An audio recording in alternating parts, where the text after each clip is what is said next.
I don't know if I need that thing or not. This is one of the greatest honors of my life. To help induct Coach Harring to this Hall of Fame. Back in the 60s, it was a lot different. We only played 8 games a year, and no playoff game. Now you got the playoffs and everything. We didn't have it. But we had, he was one of the greatest people I've ever known in my life. And we would practice. We dressed at the high school, and we practiced at the fairgrounds twice a day. And don't be late. And we weren't allowed to take cars or anything like that. We had to hustle our way out there.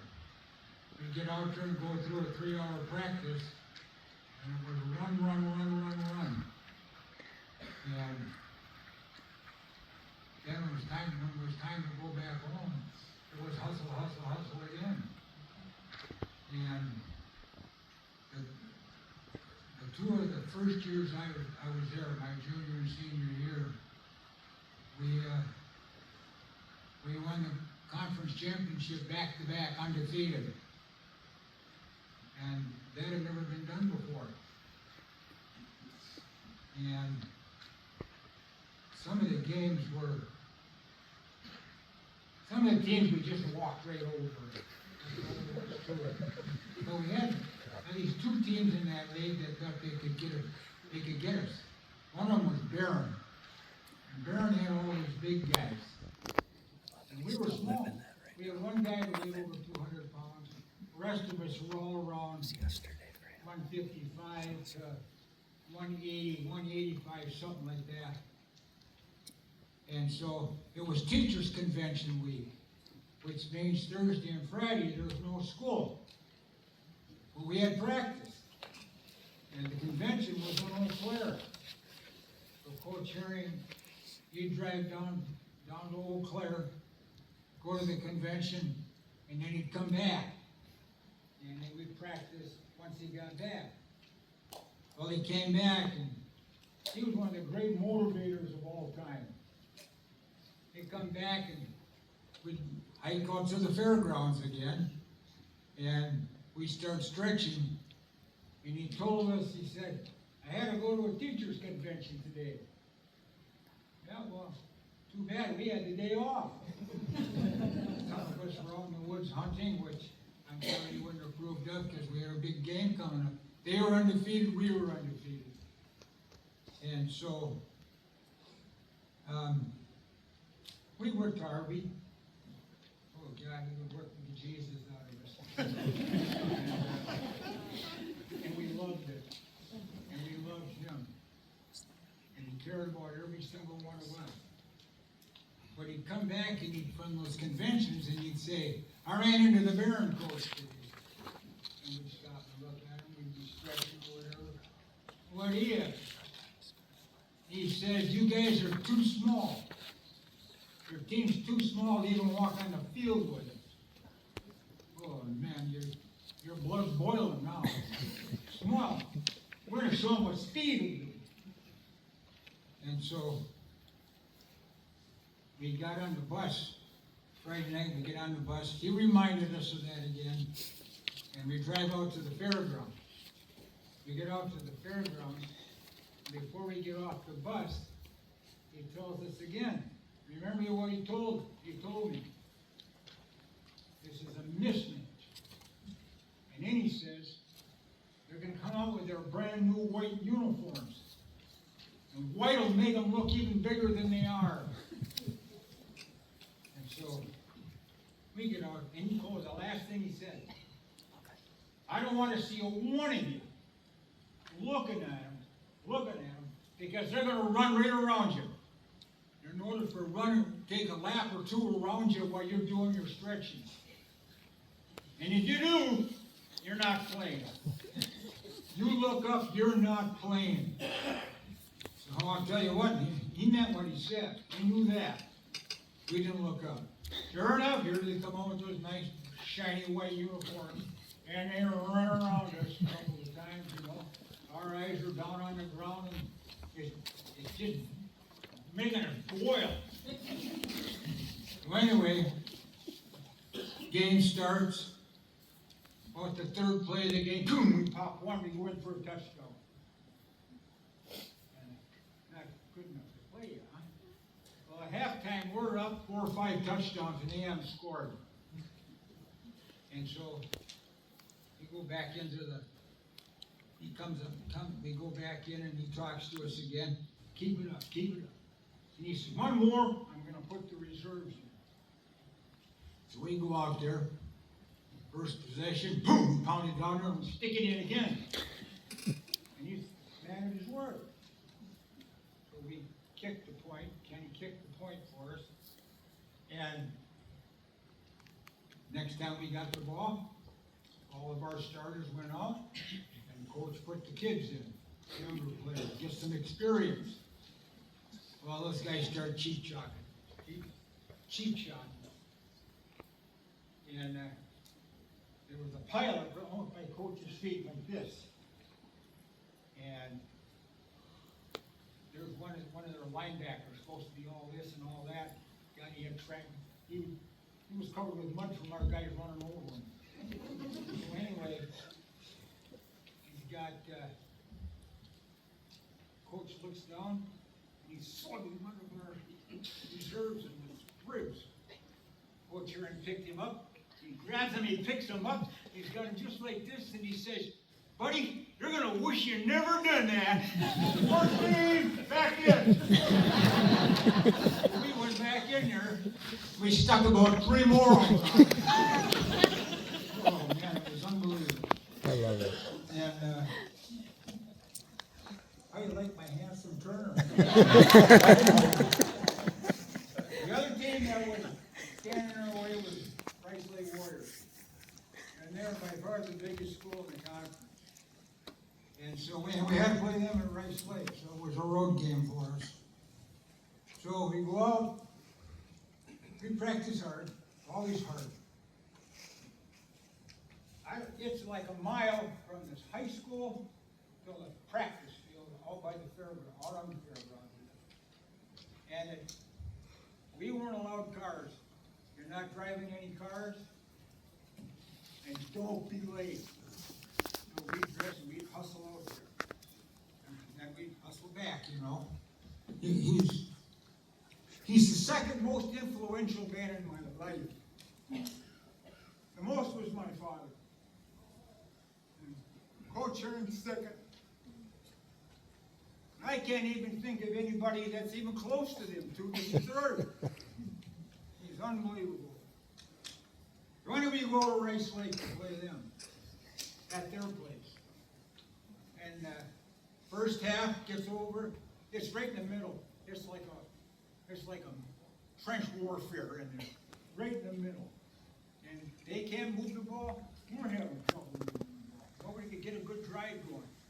So halftime they got this little shed. We go out to that. We got the shed. We go off the field in this shed. Coach Walsh closes the door. Coach has got a blackboard there to work on. And he's going over some things. We should make some changes. Okay, he says, now get out there and finish the job. So we get Coach Walsh to find a door to get out of this thing. And Coach says, open that door, Coach. Coach Walsh is over there. He's a monkey, he can't get the door open. Coach, it's locked. How could it be locked? Coach walks over there. I got it. He turns around and looks at us. Kids, we're ready to charge on that field. If you get that door open, get the hell out of the way. You know? And he's looking out there and he's looking at us. Look at that, boys, he says. Look at that, they're trying to lock you out of the conference championship. He steps back, kicks that door, the door goes down, and all of us run right over the top.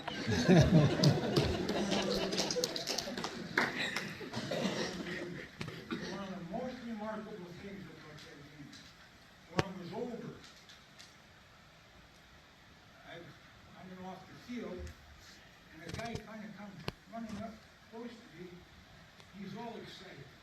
John, what a game. God, you guys played a heck of a game. You beat those guys, you know. He says it was worth it. I had to take a day's vacation. I took a day's vacation because of this high school game. Yeah, I had to, he said. I didn't want to miss it. I said, well, where are you driving from? He said, I drove from South Dakota. His name was Lee Mitchell. His mother owned a dress shop in something. And he drove all the way from South Dakota. He said, I got to be back by such and such time because I got to work tomorrow. Oh, oh.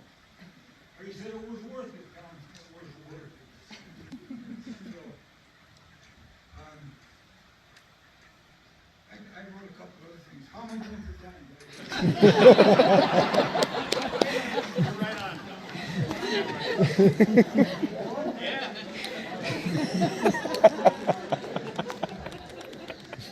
Really supposed to have like 3 No, I tell you what, he got me in trouble with David. It wasn't infallible, whatever the word is. Because he talked me into coming out for track. He said, you a 440 guy and you can do it. I said, 440 what? He said, 440 yards, 440 yards. And geez, I went and talked to my dad. My dad's favorite sport was baseball. He knows much more about it than anybody I knew. And I said, Dad, Coach Harring would like me to come out and run a 440 for him on the track team. What do you think? He didn't talk for quite a while. I thought he was going to have a heart attack. It's not I don't want to. I can play all summer on the city team and the Legion team. And I said, I think I owe it to him. He said, go for it. So I did. And needless to say, the basketball coach didn't want to talk to me for the next 2 years. I took the hell of it. I went out for basketball anyway. But, yeah, it was something else. We went down, he had early, the first meet of the year was the Rice Lake Invitation. There's probably 20, 25 schools. We hadn't even been on a track yet because there was snow here, and we were running around on the streets. But anyway, and the night before the meet is the prom. And now he's a little concerned, you know. Boys, I'm not gonna say you can't go to the prom. But he says, you gotta get home right away when it's over. So, thank God we did. And we got to Rice Lake, and there were so many buses lined up around that track. It was unbelievable. And so I bet there was close to 25, 30 buses. Big schools, small schools, everything. And we were kind of a smaller school. And so we went out there, we took care of business, we did our things, you know. We got done. And we said, are we going home now, Coach? He said, it'll take about a half hour to total up all these points. He said, we had eaten. 3 blocks down the road, there's a little neighborhood grocery store. Can we go down there and get something to eat? Yeah, go ahead, he says. So, should be done by the time you get back. So we go down there and eat and stuff, you know. We're walking back, and pretty soon, here comes Tommy Howard, running down the road, jumping up in the air, yelling and screaming. And what's the heck's the matter? He got up and he said, guess what, boys? What? We won the whole thing. What? Yeah, we won all. We beat them all.